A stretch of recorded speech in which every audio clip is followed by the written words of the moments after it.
Hello, Yakri here with another Dominions 5 video. So, today I want to talk about middle-aged Shinuyama. Now, this might be a little bit more in-depth than some of my other videos because this is a very tricky nation to play. I might go so far as to say they were not viable in Dominions 4, and they may still not really be viable in multiplayer in Dominions 5. They're just, for a variety of reasons, which I'll go over bit by bit, they're in kind of a rough spot. So I wanted to talk about their unit line. First, let's start with the good things about the nation, and that's primarily going to be the bakemono sorcerers, right? So the bakemono sorcerers are slow to recruit, which doesn't really have meaning in Dominions 5, so maybe I shouldn't use that terminology. I still will, but I'm going to explain it. Okay, so slow to recruit means that they take extra commander recruitment points, I believe 3. Or is it 4? 4 commander recruitment points, I think, and I believe your capital gets 3, right? So nothing is going to have as many points as your capital. They're all going to have 1 or 2, and so it's always going to take you 2 turns at least to recruit these guys. And actually, I believe, no, I think forts always have 2, so it's always going to take you 2 turns to recruit these guys, no matter what. So that's kind of rough, but they get a discount in their cost because of that penalty, right? And they have really good magic pads. The downside that they have primarily is that they're old age, so lots of penalties, poor precision, extra encumbrance, poor hit points. They're really fucked up for being old age. And there isn't really any way that you can fix this. And they also are going to get afflictions, and it really sucks when you're like 390 gold mage gets diseased right after you get them, which is not unlikely due to their very great age, and dies. Right? Not cool for how valuable these mages are to you. And you don't really have other great combat mages, right? So you've got the Ubas, right? And some of these are going to be useful. Pretty much the Death 2 ones, and like just those. So there's some stuff you can do with Nature 2 as well, but it's primarily just Death 2 that matters because you can cast Horde of Skeletons eventually. Your bakemono Shamans are not really useful, and the rest of these guys do not have any magic pathing. So yeah, I forgot about these guys. They're kind of cool. But so you're pretty much stuck with just your bakemono sorcerers for your mage lineup. The nice thing is that they can be recruited out of your capital, which is unusual for most nations, and so you can just recruit these guys everywhere, and you can actually get quite a lot of them. And with their magic pathing, like 3 fire with 2 death is very nice, 3 death with 2 fire is very nice, 3 earth is very nice. Pretty much every option that you can get here, except for like 2 water is like less than ideal. But there's still things you can do with it, having that flexibility that some of your mages, like 1/4 of your mages, are going to be less, I would say less combat effective than the other ones, but they're still going to have unique things that they can do that the other mages can't, and you're going to want to do those things some of the time. So that's very nice. And this is basically the strength of your nation. The other thing that you've got going for you are these Dai Bakemono in armor.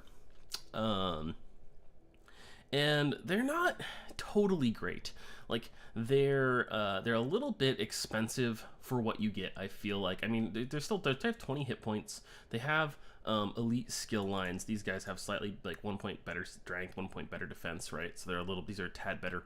And the nice thing is that these ones right here, right, the ones with the longbows, they have a Nodachi, just like your other Dai Bakemono. They lose 2 points of stat line, right? They lose 1 strength and they lose 1 defense, but otherwise, they're identical. I think they cost more resources too, but they're otherwise identical to your mainline like front troops. And these guys are basically like elite frontline infantry, right? They have high protection, etc. And with the changes to longbows, these guys now do, I believe, significantly more damage with longbows than they used to. I think these used to be like 11 damage. So, in addition to them being 11 damage, your bakemono sorcerers are very effective, or they have very good magic paths for buffing troops, right? Earth magic and nature magic both have great troop buff abilities in there, including like Strength of Giants, which increases the strength of your troops. And with the changes to how bows work, that will mean it will increase both the melee damage and the range damage of your troops. So the nice thing about these guys is that once you have enough forts and enough resources to like recruit these in a decent numbers, you can have these be the front line of your army, and they are very good at being a army frontline, and they're also very good at being archers, and they're very good at winning archer duels with people. And so you can kind of set these guys up so that they can fire 3 or 4 rounds of arrows into the opponent, into the opposition, before they get into melee. And even once they get into melee, the troops that can't engage in melee can fire arrows over the other troops, and they actually have slightly better than baseline precision at 11 as well. So these guys are really good in the sense that they are very, very elite. Now the problem is that they cost a very, very large shitload of resources, and even with production 3, you don't have enough to recruit these guys in the numbers that you'd like to, and they're fairly expensive. Like, maybe these are a good deal for their price in gold, maybe. The problem, there's kind of a problem in general with elite troops that aren't like hyper durable. I mean, like really excessively durable, in that eventually, like, even though these guys have 17 protection and 20 hit points, someone's going to cast Thunderstrike and kill 3 of them in 1 hit, right? Like, that's really rough for you when that same person is going to cast Thunderstrike like 5 more times in the battle. That's not cool. And you can't build enough of these to expand with. So they're totally unhelpful. These 2 guys, totally unhelpful to you in your expansion. Totally.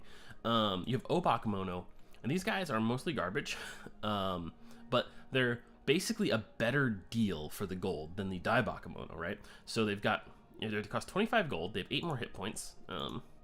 They don't have very good protection, but I think their base natural protection is higher. Yeah, these guys actually have just normal human level protection, 3. Well, these guys have 7. So actually that's not very useful because it makes buffing them a little less valuable. But because of their high hit points, eventually you're going to be able to do stuff like buff them with stone skin or buff them with bark skin and make them tougher, and you can send these guys out in the battle. I'm not sure. I've played a Shinuyama in multiplayer in Dominions 4, and I never saw use for these guys, but maybe there is. They do huge amounts of damage, so maybe you could find a niche, like buffing these guys. I feel like somehow buffing these guys with mages could be good. Kappas are what we're probably going to expand with, actually, and that's because they cost 1 resource, right? Now, they cost 1 resource, and they cost 20 gold for 20 gold for a 15 hit point unit is probably overpriced. However, for a 15 hit point unit that has Recuperation and Amphibian, it's not overpriced, and they also have 15 protection. That is really unusually high for a unit that that's naked, basically, right? And they have 2 attacks as well, and this 1 attack like immediately inflicts limp on the person they attack, which basically is like minus 1 attack, -1 strength, or minus something to strength and -1 defense. So they generally like immediately inflict limp on someone, and then they also have another attack. So 2 attack units, very good. 2 attack units with a special ability that inflicts like a status effect, a permanent infliction on someone, is very good. If you were playing against players, I will note that in Dominions 5, troops with limps often die when moving between provinces. So that's actually like extra value if you're fighting versus players, although I would not normally actually use these guys versus players. These are what we're going to expand with, and what we're going to take some underwater provinces with. And I'm doing this on a random map, so it's going to take it a little bit of extra time to load, but that should hopefully give us a better idea of what just like a game where I don't know where I'm going to be starting is like. Because on some of the other maps, like, I've played them enough that on a nation that has the same preferences as Shinuyama, they're going to start in the same spot over and over again. I don't want to start in a spot that I've played my test games on. Let's see. Out of the rest of your troop lineup, they are mostly bad. I haven't found much use for the bandits because the bandits are just kind of like these shitty, I don't even know, chaff troops, but the bakemono are shittier chaff troops, and that sounds like a bad thing, right? You think that's a bad thing, but they're 1 less gold each, and they actually soak up the same amount of damage. Yeah, these guys have a little bit more protection, so like maybe they're kind of better, but you can mass these guys better. They have these bakemono show. They don't actually I don't know, there is a niche for them now. That's right. So they changed how these guys work a little bit from Dominions 4, and I think it has made some improvements. So the bandits have stealthy now, right? Now stealthy is very useful in general in Dominions. If you're not familiar with it, or why it's useful rather, it's because you can take like 20 of these guys, right? Or 40 of these guys. They may not be very good, but 40 of them will overwhelm 15 PD, because 15 PD is just way less than 40 troops. And you take them with a bandit leader who's also stealthy, right? And you lead them into a province controlled by whoever you're fighting. You preferably one that's like got a temple on it, or has it's a farmlands or something, right? And so you just attack it. And if there's no one who can jump on top of you after you attack it, maybe you pillage it, which gives you money, right? And damages the province for the future, right? It kills population and generates unrest, which is going to kill more population if they patrol it away. And then you sneak back into their provinces and like wander off and go and do it to another province and keep doing it until all your troops are dead. And if you do this with like 5 armies, you can massively reduce the income of someone you're fighting. So that's very valuable. This is not very useful in expansion, but it's going to be very valuable after expansion, because they've got this extra pillaging bonus and they're stealthy, and that's very nice, right? But I'm probably going to use these guys if I'm doing combat, because forest and mountain survival now are actually very useful. Having both on one unit is just fantastic. Like any time when there's not like swamps and what are they called, like the arid places there. Are they actually deserts? Wastelands. Where if there's not swamps and wastelands around, or caves, forests and mountains are actually going to, on many maps, will constitute the majority of difficult terrain, right? So being able to walk over those easily is very nice. I don't know, not all your commanders are going to have the same set of survival abilities as these guys, so that can make things a little bit awkward. But if you like grab a bakemono chief and have him lead around 40 of these guys to like meet up with other units, it gives you a lot of mobility. And you can go even cheaper, and these guys are 4 in recruit, which is nice, and they're 1 less gold, and they're mostly just as shitty, except that they don't wear armor, right, which is unfortunate, but they are stealthy and they are undisciplined. So these are like even cheaper chaff if you really want to fill up the battlefield. And one of the nice things you can do is there's this spell called Flaming Arrows, and I don't know if I would recommend doing it with the bakemono archers, because you're probably going to have enough resources to use the other bakemono archers that actually have armor, right? And they're not undisciplined, so you definitely rather use these guys. But if you really need to recruit like 100 in 1 turn or something, which is potentially an option, probably for their like low amount of recruitment points and low amount of resource cost and low amount of gold cost, right? 100 of these guys is 700 gold. It's not that bad, actually. So anyway, the Flaming Arrow spell, you can cast it very easily because of your bakemono sorcerers. It's up a research path that you'd like to get anyway, because it's up enchantment, and you really want enchantment 5 for Horde of Skeletons for your Uba, and for your bakemono sorcerers for that matter. It adds, I haven't actually checked if it's changed between Dominions 4 and 5, but I'm going to assume it's the same. It adds 8 armor-piercing fire damage to any ranged attacks. Now, you might notice that these guys deal 9 damage right now. So 8 armor-piercing, that's double. That's almost double the damage. And the fact that this is a piercing attack. This is not the same as armor-piercing. Armor-piercing means it ignores half of all protection values, right? So someone with 16 protection would half of the time take damage from that fire portion of the attack, right? So what you really want when you're using that Flaming Arrows ability, you're assuming that you're probably using it on troops that are going to get hit at least some of the times by the fire damage, right? That maybe wouldn't get hit by the ranged attack, at least only on a critical, maybe. So what you want is you want a lot of archers. It doesn't really matter how good they are, because the Flaming Arrows effect is going to be just as good no matter what. So using bakemono archers, or the bakemono archers that aren't undisciplined, so you can put them in a line, right, which is nice. That's going to help you out in a variety of ways. Undisciplined is... it's bad because you can't choose the formation that they're in, and box formation is really bad for a variety of reasons. But the end result is just that troops die more often if they're in box formation, like, no matter the scenario, pretty much. And line formation lets you spread them out more evenly, which is better for your battle lines. So you have an advantage here in that you can recruit a ton of these guys, and they're very good as masked archers. And those guys aren't any good, but you could also have these guys as your front line, and these guys are firing these really badass arrows from their longbows. These guys could be your front line or your back line. Like, you could have a huge line of these bakemono show as chaff. You can put these guys in the middle, you can put these guys in the back, or even these guys in the middle to die. They only have daggers. Like, you have a wide variety of options of different ways to set up an army of almost or literally entirely archers. Like the Bandit Archers are also kind of nice because they have swords. They're basically normal chaff melee infantry that also have bows, kind of like these guys are normal elite melee infantry that also have bows and are perfectly good as archers. So you have a great opportunity to set up a really huge archer army, and if that doesn't sound that great to you, it should, because archers are the real important troop in Dominions 5, right? Like, your melee troops are generally not very important. Archers are important. Melee troops need something really outstanding to be important in Dominions 5, as was the case also in Dominions 4.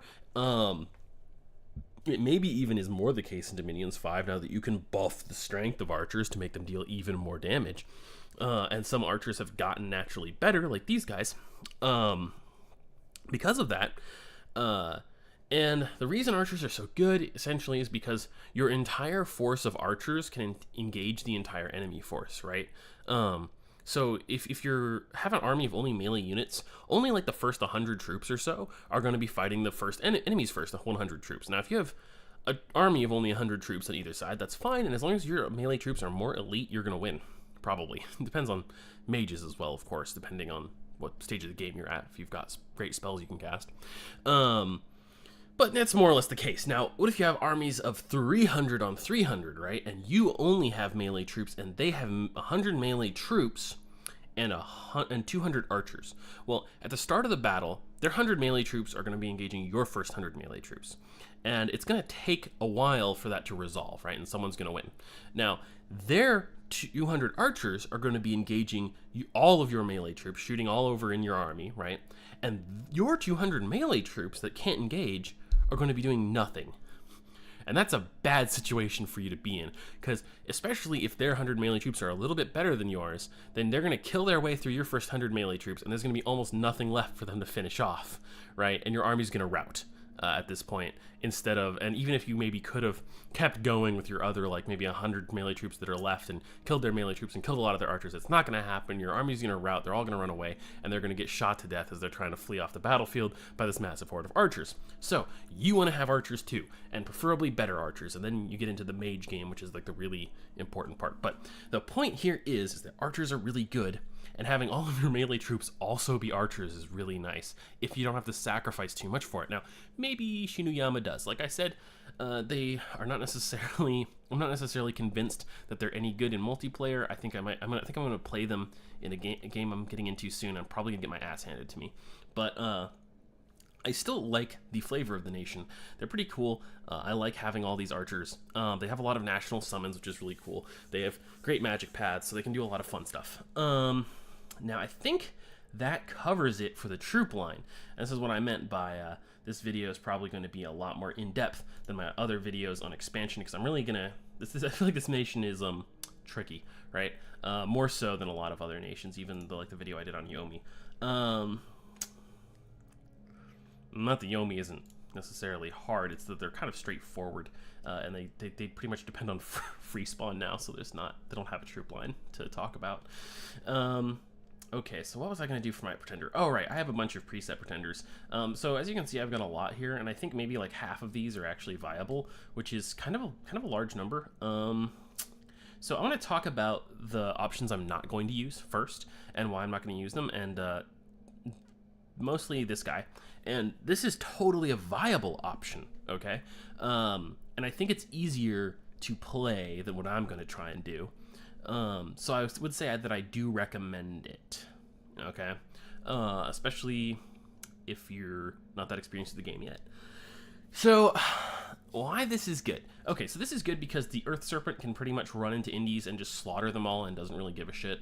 He has recuperation, so you don't have to worry about him getting like permanently crippled while killing his way through a bunch of indies.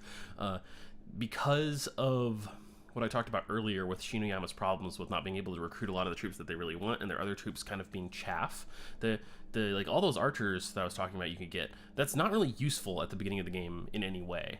It's useful once you can cast spells to make them useful, right? It's not useful initially. And it's useful when you can have like 100 melee troops in front of them. It's not useful when they're by themselves. And the melee troops you can recruit are mostly crap, except for the ones that you can't recruit more than like 3 of per turn because they cost so many resources. So what this guy does is helps you take provinces quickly and capture the area around your capital so that you can produce more of your elite troops, or even more of your shitty troops, you know, during expansion, because you're probably going to keep doing your shittier troops for expanding versus indies. And then when you go to fight players, you're going to hope you have time to build up an army before you fight them. And hopefully you'll get more palisades built up, and that will allow you to get a bigger army going on. Okay, so the reason for Earth 6 with Reinvigoration 3 is because you don't have any good sacreds besides your mages, so Reinvigoration is a good Mage Bless. We don't really give a crap about going up to Fortitude. It would be nice, but the Earth Serpent doesn't actually need it to survive in battle, especially with Reinvigoration 3, because it helps him too. And yeah, okay, so that's fine. Heat 3 is because the Serpent is is cold-blooded, and so that's going to be nice for him. Your mages also can kind of ignore the fatigue penalties for fighting in high heat because they have heat resistance, and that lets you resist it. Or they have fire magic, which gives you heat resistance, which lets you ignore like heat penalties. Let's see. So we've got what's the other aspect of this that's good? Oh, right. I need to do like a whole like mini 3-minute tutorial on temperature scale, so I'm just gonna like not explain why I took 3 in a temperature scale and why I do that very often, and then I'll make another video about it at a later date, and we'll talk about that a lot. But Turmoil 3 is because Turmoil means more events. It's bad. It's mostly bad for you. It penalizes you in recruitment points, but you can't recruit enough units anyway. Like, seriously, running out of recruitment points isn't a big deal for you because you're going to either blow all your gold or blow all your resources long before you do that in most cases. Of course, recruiting your cheap chaff units, you might think, oh, well, you know, you said you could recruit like 100 of those. Wouldn't I want recruitment points for that? Yeah, but they don't cost many recruitment points either, so you can still kind of recruit like 100 of them. Productivity, you absolutely have to have 3 productivity. Like, if you don't go 3 prod, you can't recruit the bakemono at all. Just, it's not happening. 2 is not even close to enough. Right, like 3 is also not enough, which is kind of the principal problem with this nation. So that's why you go 3. Now, that isn't to say that you couldn't try going Sloth instead and never recruit bakemono. I don't think that's viable, but you could do it. And then you could recruit all your other dudes who run around naked all the time. And so growth is twofold. Growth is really good, gives you a lot of money, makes your provinces better over time. Province population affects everything good about a province in the sense that more population is always more better. And it also means that your mages won't die of old age as quickly, so that's good. Luck is... We're going to have luck here for 2 reasons. One is, of course, it counteracts the effects of turmoil, and you might think, well, you could just not take turmoil, though, and not take luck either. And in fact, I could take misfortune 2 and drain 2, and I could have order 3. Now, that's totally an option, and it'll give you more money to spend on troops. However, I kind of like the luck option with this nation. Aside from the fact that getting sweet random events is sort of fun, it's actually good because the nation has a lot of national summon spells, some of which are fairly decent, and magic gems in general are often more valuable than gold in this game, as long as you have a good way to spend them, and Shinuyama gets a lot of potential ways to spend them, so going Luck Turmoil can potentially get you a lot of net benefit. Drain 1 is because although you'd like to have magic so you can recruit ubas and have them research efficiently, they're not that they're like medium-sized mages, so they're not that penalized by Drain 1, and your bakemono sorcerers, of course, really don't care because they're huge, slow to recruit mages that have a lot of research power, and it's a relatively small amount of the research points. So that's why that is, and this guy basically just lets you expand really fast, gives you a really strong early game at the expense of a slightly weaker late game. Now, this is what I think I'm going to do in an actual game, right? This guy is imprisoned. He couldn't expand if he wanted to anyway. Not realistically. Not at all. Alright, so the reason I'm doing this, though, is for a Mage Bless. As you'll notice here, there's 1 Incarnate blessing option here, but then there's 3 that are not. And in fact, these are, I guess you could call them 4, 6, right? Because 2 in Reinvigoration, 4 Precision. So the thing here is that your mages have a lot of problems for being old age. They fatigue out easily because they have a lot of encumbrance penalties, and they lose like -2 Precision or more. I don't know if it goes higher. I think it might go higher. Because they're old. So 4x Precision is an enormous bonus, and it helps counteract the fact that your mages are old as shit. 2x Reinvigoration is okay. It's decent. It's enough that since your mages are Earth mages, they're going to be able to cast Summon Earth Power, which I believe gives 3 Reinvigoration for a total of Reinvig 5. Reinvig 5 is probably still not as much as I would like. I would love to have like Reinvig 10. I mean, really, the more the better. But Reinvig 5 is quite a lot in terms of like total sources of Reinvigoration. I think the most I've ever gotten on a unit was like 14, like ever, and that's with like very late game magic and fancy shit, lots of gem expenditure. So Reinvig 2 plus an additional 3, that's pretty decent. Recuperation, or Farcaster, actually let's talk about Farcaster first. Farcaster is better than you might think, is what I would say.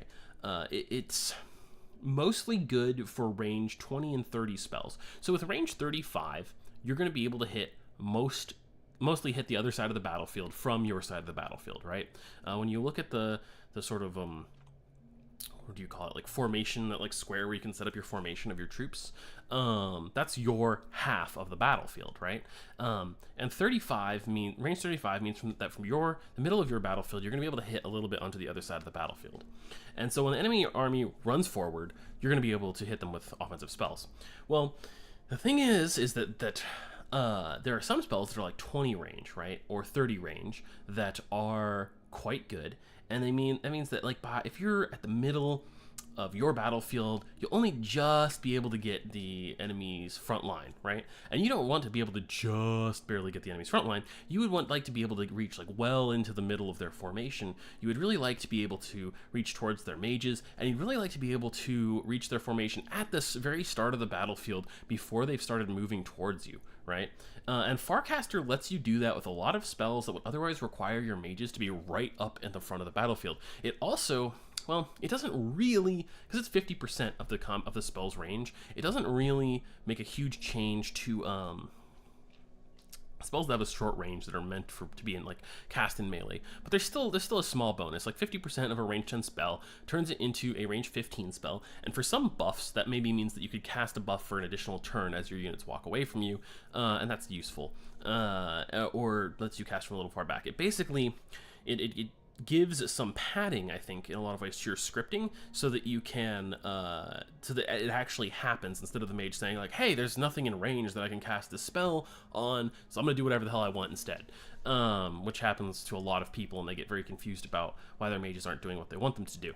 It also means that some spells that simply just wouldn't be very useful at all they'll go from like range 20 to range 30, and now your mage can cast from the back of your army and into the enemy's front line with a spell that they otherwise wouldn't be able to in a really big battle at all. So it's very useful. It adds a lot of flexibility to your casters, and in general, if you have really good casters that are going to be slinging evocations potentially, I think it's a good pickup. Now, Recuperation is incarnate only, so it's not going to affect my troops until like year 3. Well, the thing is that by like year 3, I expect that I'm going to have a lot of bakemono sorcerers recruited. Now, this is who this is going to affect, my bakemono sorcerers, pretty much exclusively. But the thing is that because they're old-aged, they can pick up inflictions very easily, which is of course bad. And Recuperation ensures that if they get diseased, if they get a limp, if they lose an eye, if they lose an arm, they're going to recover from it.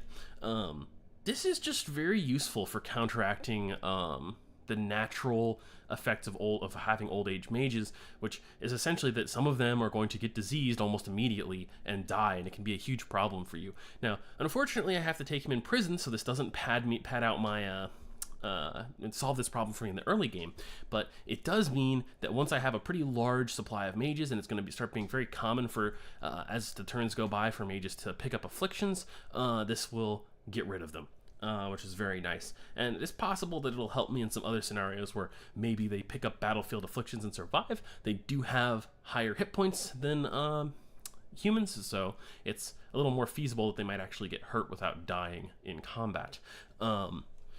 As for the exact pathing, the paths themselves are quite useful.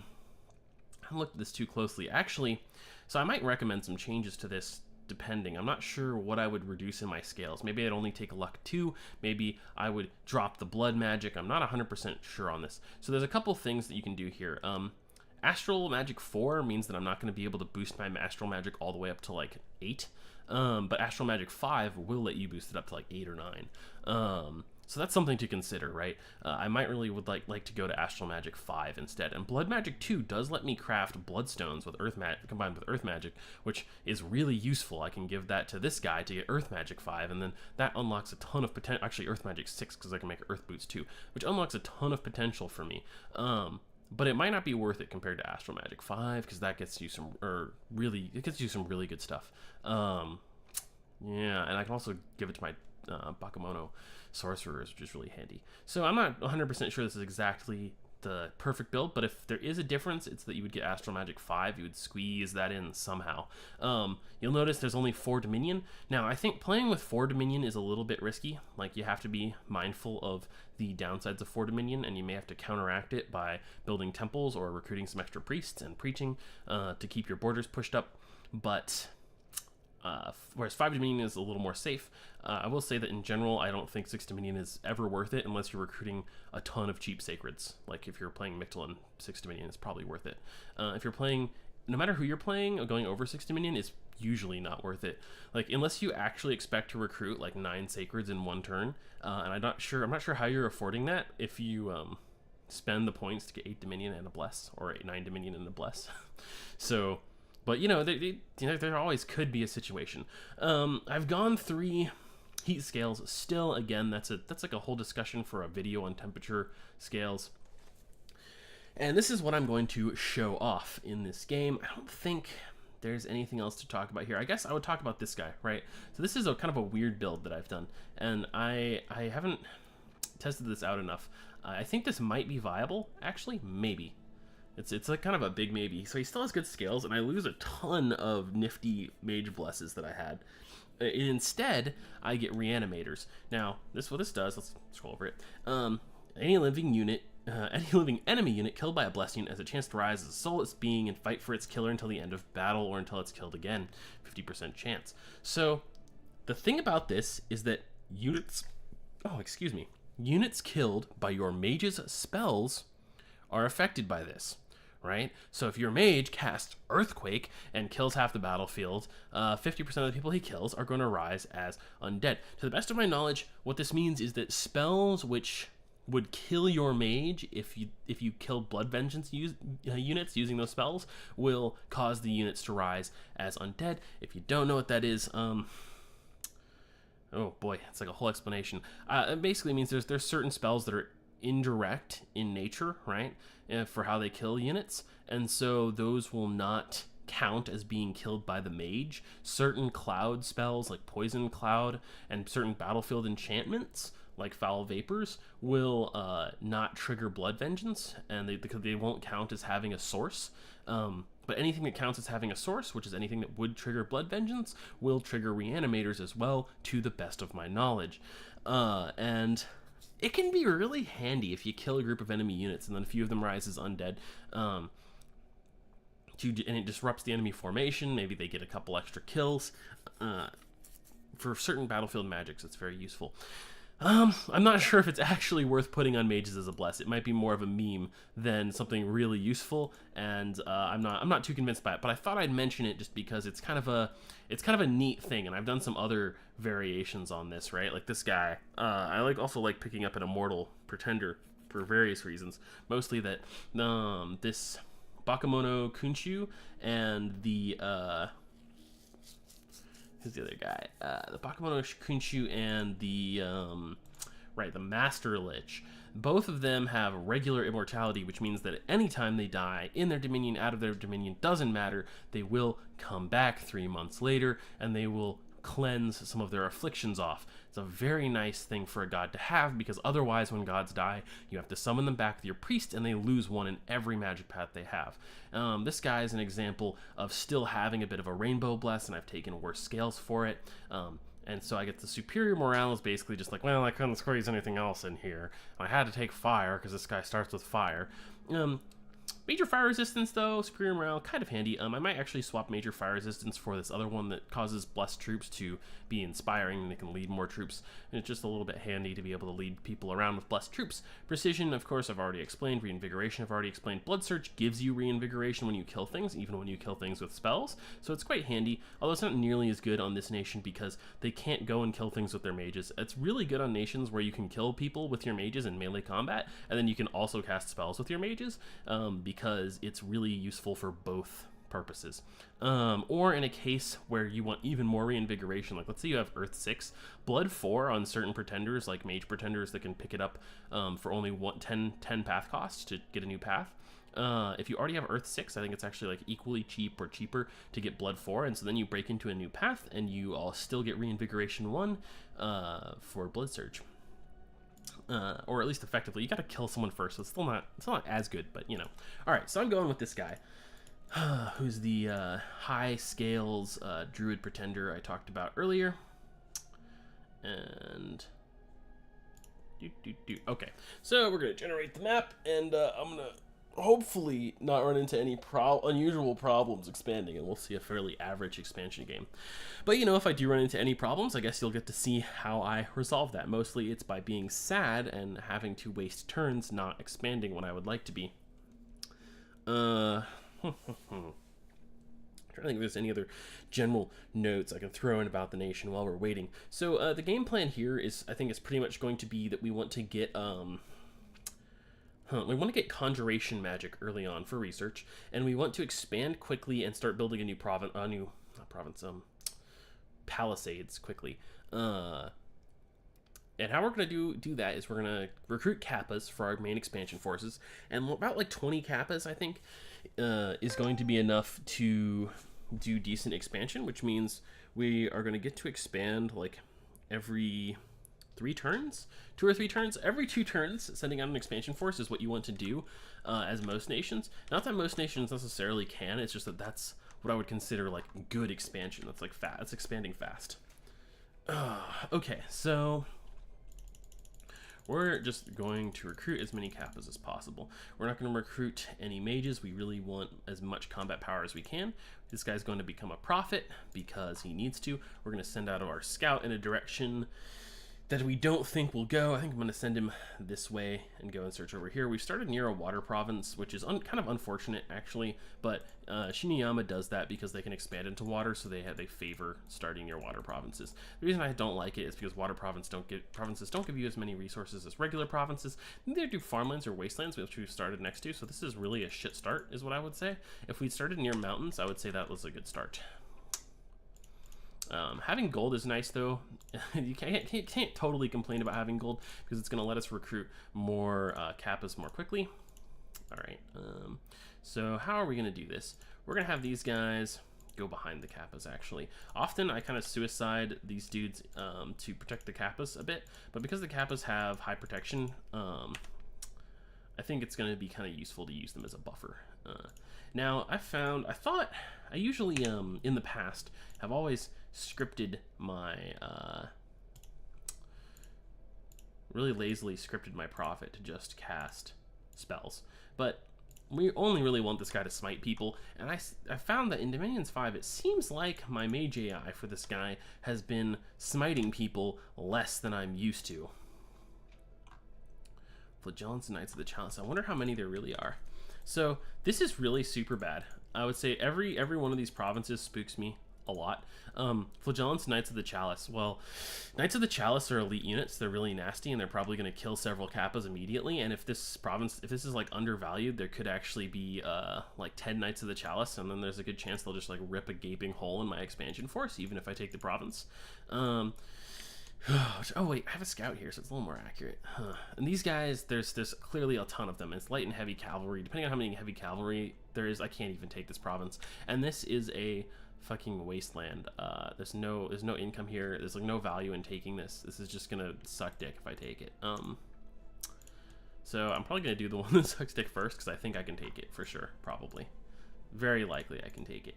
I'm actually gonna recruit a Kappa commander next. Shit, how much is he? Damn. Alright, so I'm going to recruit a Kappa commander to lead these Kappas into the water because... Huge Kraken sounds scary, but it's not as scary as it sounds. We might wait one more turn, but this is going to be really easy to expand to these water provinces. And because this looks so fucking terrible, I'm not too excited about like running more troops onto the land. Now, as for research, we haven't really had to mess with it yet because we don't have anyone researching, but let's set it up anyway. So we've got random one research and alteration.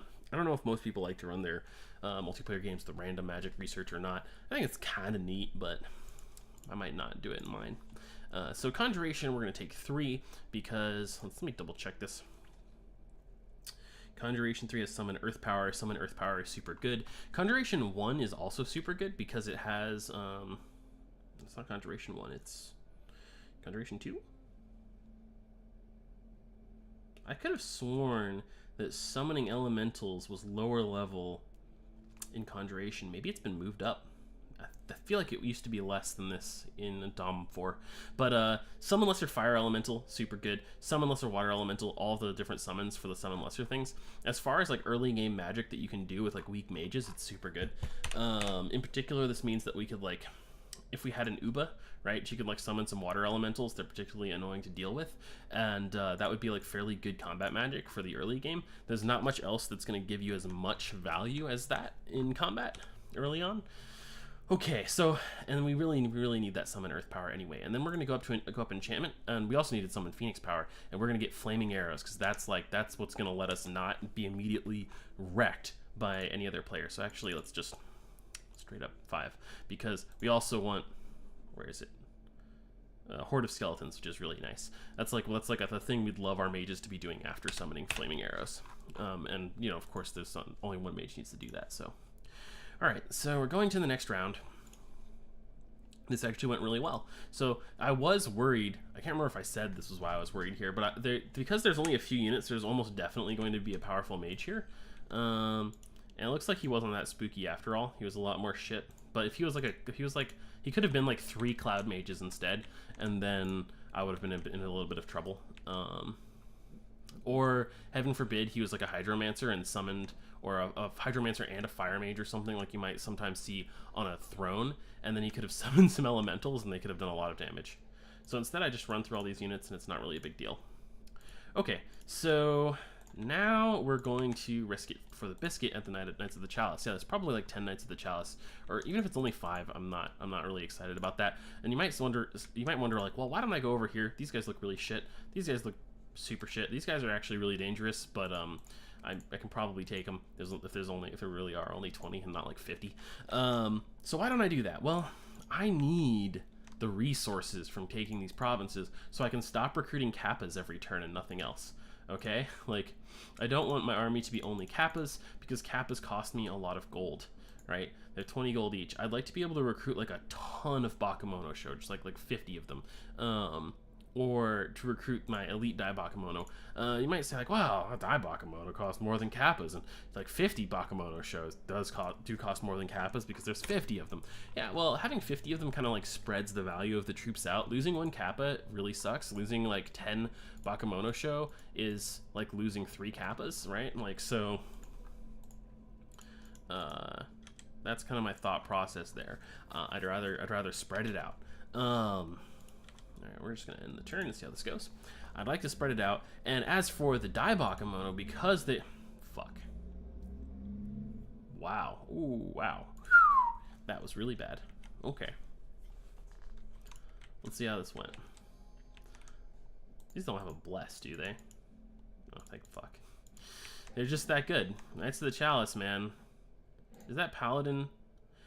Oh. Well, okay. Yeah, you know, I hadn't encountered this before. I don't know if it's a new special thing, but I guess it's a new special go fuck yourself to me, specifically. Nice. Awesome. That's what I like to see. Yep. Okay. Well, that was unpleasant, but we are not going to give up that easily. We have an amazing expansion force for sending straight into the water. He's not going to actually attack closest. We're going to have him hold a couple turns to make sure, very sure he does not engage in melee combat, because if your commander dies, your troops rout, and it's just going to be a really bad time. Okay, so we send him into the water. we're going to keep scouting. Hey, look, we found another nation. Sweet.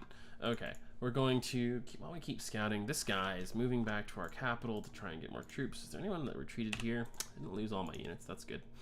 Okay, so we are going to mix it up a little bit.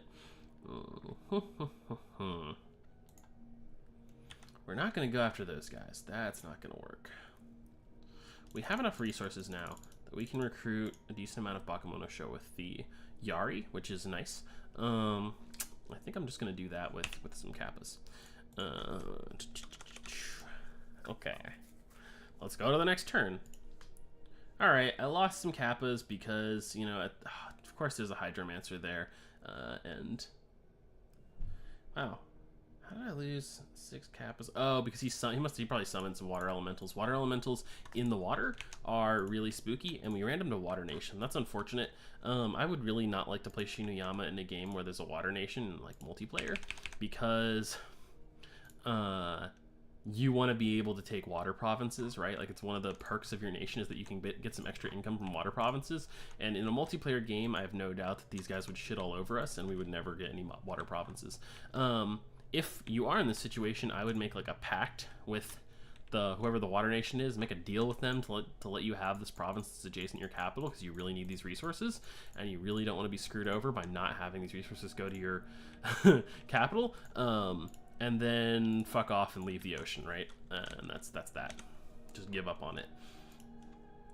Okay, this is a little bit better. This is more like what I'd like to see. So you can lead 3 armies just fine. So this is probably, honestly, better than our initial expansion force was already, and I think I'm going to wait one more turn, probably. Let's see how many more of these guys. Oh, we can't. We don't have any. What are we out of? Oh, we're out of resources. Of course we are. Yeah. Yeah, sure we are. We're not even getting more resources from this province, or did we just lose some for some mysterious reason?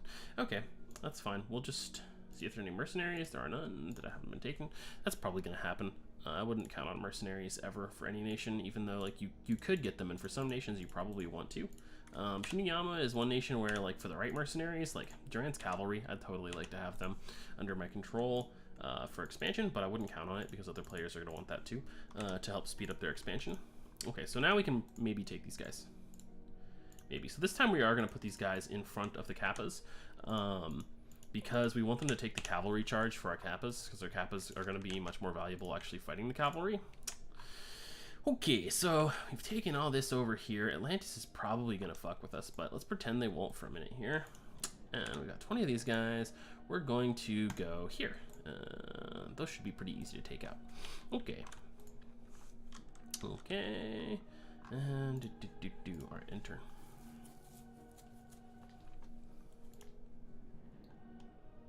Alright, this worked basically exactly the way I wanted it to. So let's watch this in the battle, because anti-cavalry tactics are going to be more useful these days than they were in Dominions 4.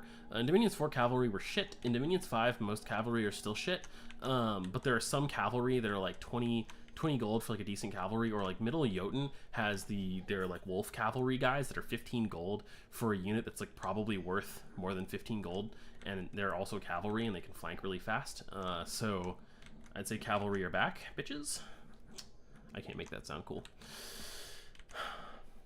So yeah, the lance charges from these guys are gonna like kill whoever they hit, so it's best that they kill one of these shitty like gold guys that cost me like what, 8 gold, not one of my kappas. Like if they could totally one-shot a kappa with a little bit of luck, right? Like how much is it? It doesn't say how much bonus damage it does for the initial charge, I don't think, but it's like 16 piercing damage, and it's probably does bonus damage. It could totally 6 bonus damage for the first strike, so that's 22 damage, 15 protection, but on a high roll, yeah, it might be able to one-shot them, and then they have 2 more attacks after that. Maybe not, maybe probably should only take them very low, but with the 2 more attacks, it's not a good position for them to be in, even as a 15 prot unit. Heaven forbid they take a couple lance charges. It's much better to absorb an entire lance charge and maybe follow-up attack with a shitty cheap unit. Alright, so now we have to do something I really don't like, which is I'm not going to expand it to these guys, because there's probably about 40 of these dudes here with how reporting works, and they are going to completely fuck me up the ass if I go in there. Icharids? Do I pronounce that? Icharids? All right, I can't pronounce it. I'm sorry. I can't do it. All right, but those guys have multiple attacks. I think it's like 2 or 3 attacks. They have like they have their spears and they have like a bite and maybe a claw attack, and their attacks actually do quite high damage. They have a lot of strength, and they will fuck you up, man. They will fuck you the fuck up. So what I'm gonna do here is I'm gonna actually like wait. Who do I want as a commander? Probably this guy, right? Or actually, doesn't the Shootin' Doji have high command? He's very expensive, but he doesn't cost resources. So I'm gonna do. So what I would normally do here, if I didn't have this, if I wasn't in the sticky situation I'm in now, I'd probably recruit a mage or something. But I'm gonna recruit a Shootin' Doji, and the next turn, or maybe the turn after that, I'm going to. Let's see. Now, how would I do this? No, I will actually. I'll recruit an Uba. Right. So I'm gonna recruit an Uba. And then the next turn I'm going to recruit a Shootin' Doji, and the next turn I'm going to take an extremely overwhelming force in here and kill these guys. Yeah, sounds good. So my scout is over there looking at Mictlan. I'm going to keep him over there, which is what I would do if... Fuck. I was playing in a real multiplayer game. Now, I've noticed some people asking, when should I start recruiting scouts from your capital? The correct answer is absolutely never. This is where you recruit scouts from, right? You hope you luck into a province where you can recruit scouts from. Like, maybe there's been like one case where I've recruited scouts from my capital, and it's because I didn't have any money to recruit a mage anyway. And so I was like, all right, well, you know, I could use some scouting. I want to do something useful with my capital. I had no available like indie province scouts that I could get, so I recruited one from my capital. Didn't really have any other choice. So this guy, cool, some more land tribe. This is a really awkward expansion because of how we've gone through the water here, but this isn't terrible. We can try and like loop cut in here with our regular troops. Maybe if this was a multiplayer game, we'd be able to like gain control of like just this little area right here and get people to let us keep it. We make like a deal with Atlantis because we can't fight Atlantis in the water. We'd make a deal with them and say like, hey, you know, let's go fuck over some other people before we fuck each other. You don't really want to fight me on the land that much anyway, right? Like, you'd have to take my capital. It's got 25 province defense. You don't want to do that. Now, if I was Atlantis, I'd probably march over here and shit all over Shinuyama. So let's see. We've got our dude. We're gonna get this guy this time, and we're gonna get, you know, I like me some archers, so we're gonna get some more elite units. Oh, that's fucking useless. Jeez. All right, we're gonna get, how many of these guys can we get? That's not even that many. It's not even enough. Maybe we won't do that. You know what we're gonna do? We're gonna get these guys. Yeah. Alright, so my hope is that one of these guys will slap that stupid fucking knight who has like absurd amounts of protection and has fucking awe 5. Like, they're probably never even going to be able to attack him. But my hope is that one of these guys just slaps him upside the head and kills him instantly. Seriously, that's like, it's not a great thing to have to deal with, that province. It's so nasty. Alright. So, go to the next turn. Let's see how this went. So the Kappas are kind of running out of steam, but they're still doing very good. Those guys are brutal. Like 2 attack troops with 15 prot. Oh, it's very nice. It's very nice. I just wish I had a more gold efficient route. Like, if you're playing Ulm has a similar thing where they can't recruit troops that cost so much, but their troops are even more elite than these guys, and they're really well set up to fight indie provinces. And as a result,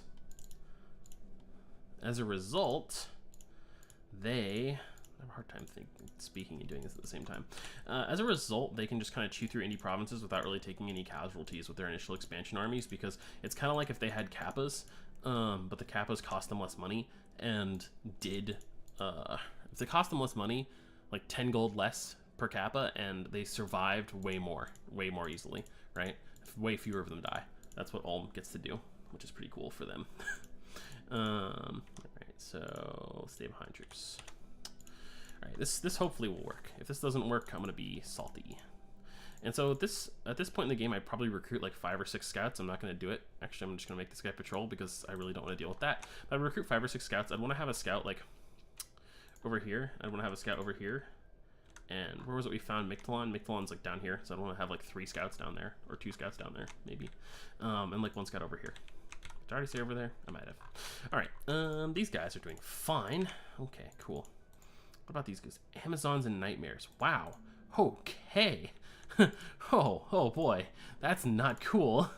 That is not cool at all. This is terrible. This is terrible. What time are we at? It's early winter, so I'm almost in year 0. I'm almost out of time to hit 15 provinces, and I don't think I'm getting that close. You know what? These guys, there's no way they can do that, right?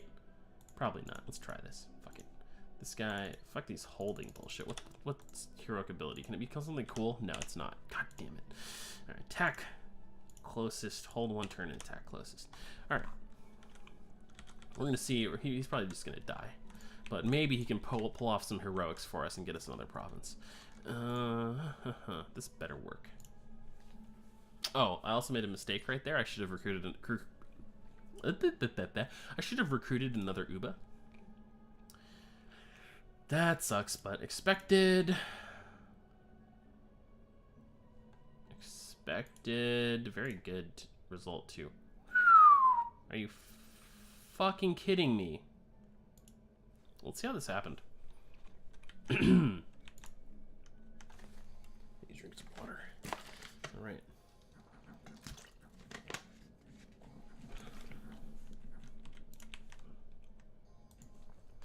All right. So this asshole is not taking any damage. Not really surprising because he's berserk. He's a combat caster, but doesn't even have any spells. Valor, fucking 25 protection and off 5 with 15 hit points. That's dumb.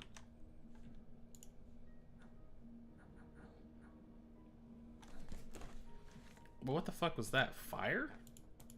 Does he have? Fuck! It's small area holy fire. Seriously? Seriously? Seriously?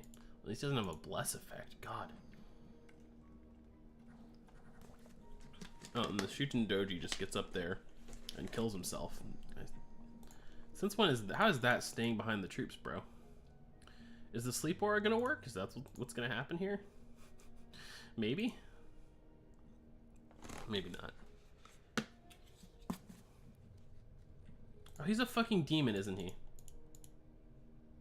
No, he doesn't count as a demon. He's just a demon in flavor, right? Yeah, vampire.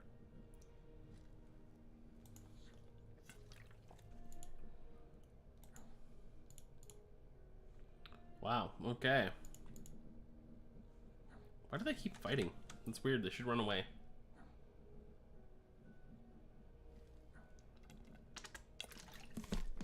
My troops, that is. Like, alright, so they eventually crit his ass and he dies. Alright. Well, you know what? Fuck it. Fuck it, that's a victory, right? Recruitment of Sage. Oh, that's very good. That's very good. This is like super lucky. It gets us Astral Magic, which we don't get normally. Adept Researcher, which just makes these guys super good. They're super good for a nation that's taking Drain Scales. Regular Longbowmen. Man, even more archers for us, right? If only it was crossbows. Crossbows, that would be bullshit. So, let's see. We are in winter. Almost to our deadline. The deadline is on. Stop recruiting these automatically. Whoops. All right. So over here is where I should have recruited. Oh, all right. Did I keep doing that? Did I keep recruiting these guys? Whoops. Okay. My bad. So this is what I'm talking about. Like, this is not enough resources. Damn, this is just super bad, isn't it?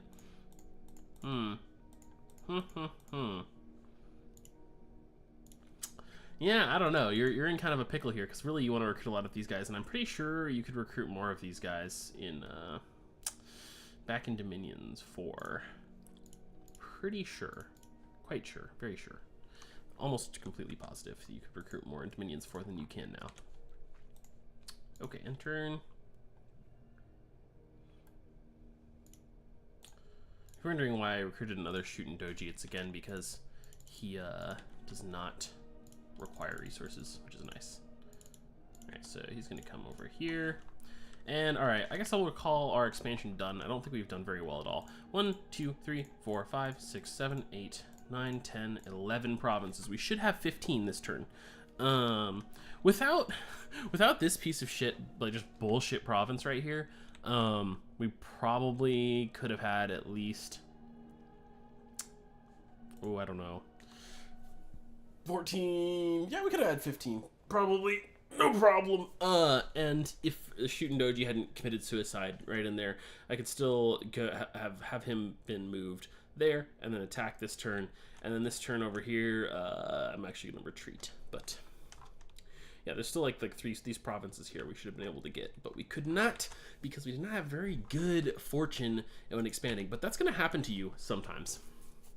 And at this point, in the game, what you should do is probably you would have kept recruiting scouts here, right? And you take one of these guys, and hopefully, I prefer to have control of this province. This would be a good one to use, or maybe I'll do it. Yeah, this place, 8,000 population, okay resources. This place over here, 5,000 population, okay resources. So that's a good place to build a fort. This is a good place to build a fort. Over here is an okay place to build a fort. Maybe even over here. And you're just going to build forts on these locations, and you're going to start recruiting your bakemono. I probably could have gotten like 1 or 2 more Uba in here, but I wasn't paying attention. If you're being played by email, hopefully you are a little more careful about what you can recruit. You want to squeeze mage recruitment in whenever you possibly can,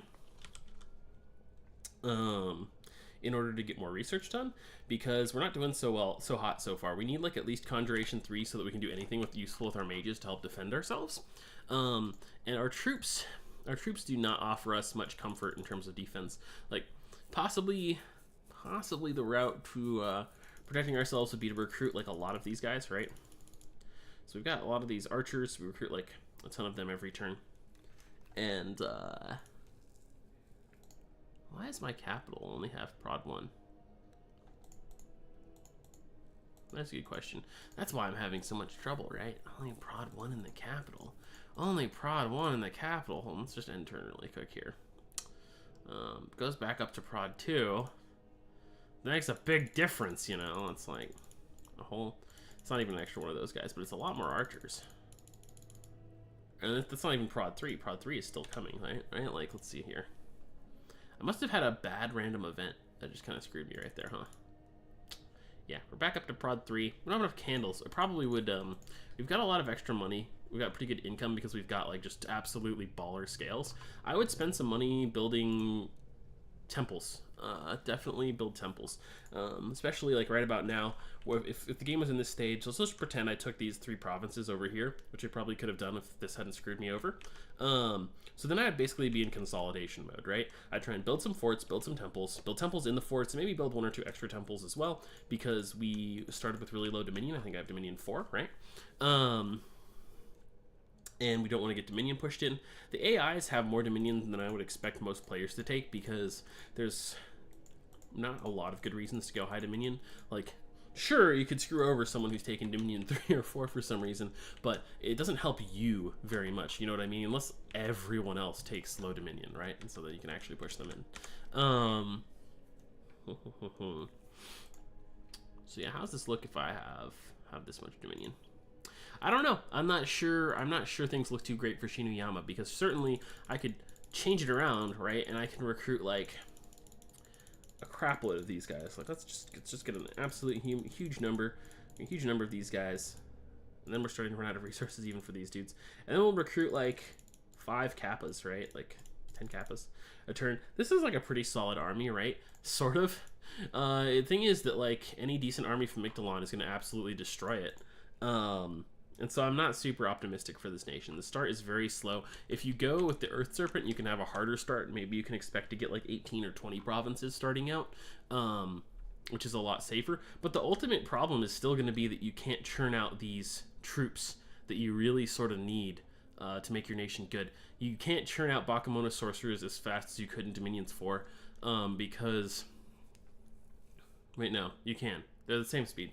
You can churn them out as fast as you could in Dominions 4, excuse me. I believe. But you can't churn out armies as easily as you could in Dominions 4, pretty much. And you're going to have too many resource issues. You did in Dominions 4 as well. So like an army of 50 of these guys would be pretty good. But you just can't do it very easily. And an army of like 300 of these guys and like 50 kappas is not actually that good compared to nations like Middle Ulm or Middle Marignan that can have like good, like Middle Marignan can have good sacreds, and they also have good troops, and they have crossbows, and you can't mass your longbows. These guys are actually quite good longbows, like 14 damage longbows. Let's look at these other human longbows, right? These guys only deal 12 damage with their longbows. 14 damage longbow is quite nice. Especially because it means you're gonna like deal decent damage to like prot 15, prot 16 troops, because they're piercing damage. But yeah, I don't know. I'm not sure I can make this work in multiplayer, but I think this is a good strategy. It will be very beneficial to your mages. Like, these guys are going to get a lot of benefits from that Rainbow Bless. Late game, you get a lot of cross-pathing from that Pretender. Once we do start getting research off the ground, right? Like, our research is not super great right now, I think. Where are we? Yeah, woo! Oh, that's not good. That's not great. If I had 2 more Ubas, we'd probably actually be a huge amount higher. But once we get that Conjuration, enchantment level 4, right? Once we hit that goal around probably year 2, if we did this a little bit, planned this a little bit better, maybe year 3, then at that point we're going to actually be able to do stuff, because Flaming Arrows, the trick is just getting people to fuck off and leave you alone until you get Flaming Arrows, and unfortunately, you don't get a lot of tools to do that. So I think this is my guide to the nation. Certainly you should be able to do well either with this build or with the Earth Serpent, which is going to be somewhat easier in single player. In multiplayer, I don't know if I would recommend this nation. I think I might be going to play it as kind of a challenge, because I like their flavor, but it's probably a poor choice for a beginner, and probably a poor choice for me too. But you know, it can be fun to you know, it's just part of the fun of this game that there's these weird options that aren't necessarily that good, that are a little subpar and kind of challenging. All right, thank you very much. I hope you enjoyed the video. For those of you who actually watched all the way to the end, man, this is a real marathon. I'm starting to lose my voice. Thank you for watching. I'm glad to have the support. Support? Not really being supported. Whatever, I can't close out videos. It's kind of cool to have an audience. Let me know in the comments if there's anything else you would like me to cover. I've had a request for Middle Air more, so I probably will do that next. But you know, it's always good to see what there's interest in. Maybe some requests for more general tutorials on aspects of the game would be good. Currently, on my radar is recovering some of the stuff I did in Dominions 4 tutorials in Dominions 5, and to cover all of the magic pathing, although that is a truly epic project, so I don't know when I will get around to covering all the magic schools. See you later.